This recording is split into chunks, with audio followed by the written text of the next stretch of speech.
আনোয়ারা উপজেলার বারখাইন ইউনিয়নের উত্তর সৈয়দ কুচিয়া বাইতুল করিম জামে মসজিদে মোতাওয়াল্লিকে লাঞ্ছিত করে মসজিদ দখলের অভিযোগ উঠেছে একই এলাকার জসিম উদ্দিন সহ বেশ কয়েকজনের বিরুদ্ধে।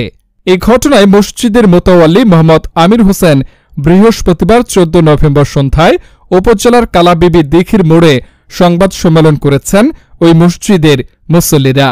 সংবাদ সম্মেলনে লিখিত বক্তব্য রাখেন ভুক্তভোগী মোতাওয়াল্লি মোহাম্মদ আমির হোসেন ও তার পুত্র মোহাম্মদ শাহাদাত হোসেন।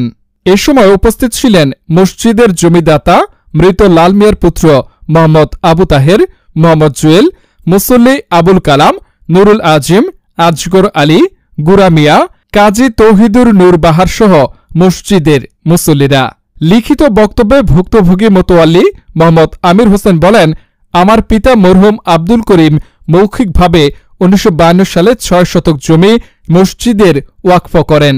পরবর্তীতে ১৯৮৩ সালে আমি এবং আমার ভাই ও আমার চাচা লাল মিয়া মোট ৯ শতক ৪.৫ গন্ডা জমির রেজিস্ট্রিযুক্ত কবলামূলে ওয়াকফ করেন। ওয়াকফনামায় মোতাওয়াল্লি হিসেবে আমাকে নিযুক্ত করেন। সেখানে একটি এবাদতখানা ও পরবর্তীতে সেটি জামে মসজিদে রূপান্তরিত হয়। এরপর থেকে আমি মসজিদের মোতাওয়াল্লি হিসেবে দায়িত্ব পালন করছি।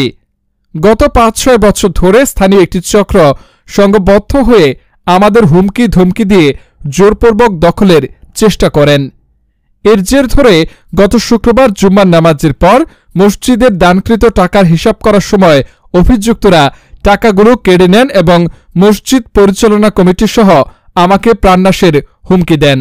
এই বহিরাগত লোকজন নিয়ে এসে মসজিদের টাকা কেড়ে নিয়ে মসজিদ থেকে বের করে দেন মোতাওয়াল্লি সহ মুসল্লিদের। তারা মসজিদের দানকৃত ১.৫ কানি জমির মাটি বিক্রি করে দেয়। আমরা প্রশাসন সহ সংশ্লিষ্ট সকলের নিকট ঘটনাগুলো সুষ্ঠু তদন্ত করে আইনানুগ ব্যবস্থা গ্রহণের দাবি জানাই। স্থানীয় মুসল্লি কাজী তৌহিদুর নূর বাহার বলেন, মসজিদে আমার ছেলে কাজী মসজিদে আজান দিলে নূর মোহাম্মদ প্রকাশ নওশা অকথ্য ভাষায় গালিগালাজ করেন। তারা মসজিদটি দখল করে রাখতে চায়। জমিদাতা লাল মিয়ার পুত্র আবু তাহের বলেন, অভিযুক্ত ব্যক্তিরা আমাদের পরিবার, মোতাওয়াল্লি এবং সাধারণ মুসল্লিদের মারধর ও ভয়ভীতি দেখিয়ে মসজিদের দানবাক্সের টাকাসহ সবকিছু নিজেরা জোর করে নিয়ে যায়। প্রতিবাদ করলে নানাভাবে হুমকি ধমকি প্রদান করে। এদিকে অভিযোগের বিষয় মোজাম্মেল হক ফারুকের নিকট জানতে চাইলে তিনি তাদের বিরুদ্ধে আনিত সকল অভিযোগ অস্বীকার করেন। তিনি বলেন, এগুলো আমাদের বিরুদ্ধে মিথ্যা ষড়যন্ত্র।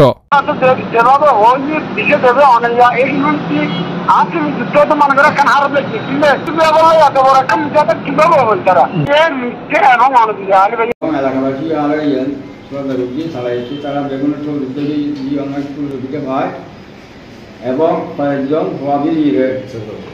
এখন আর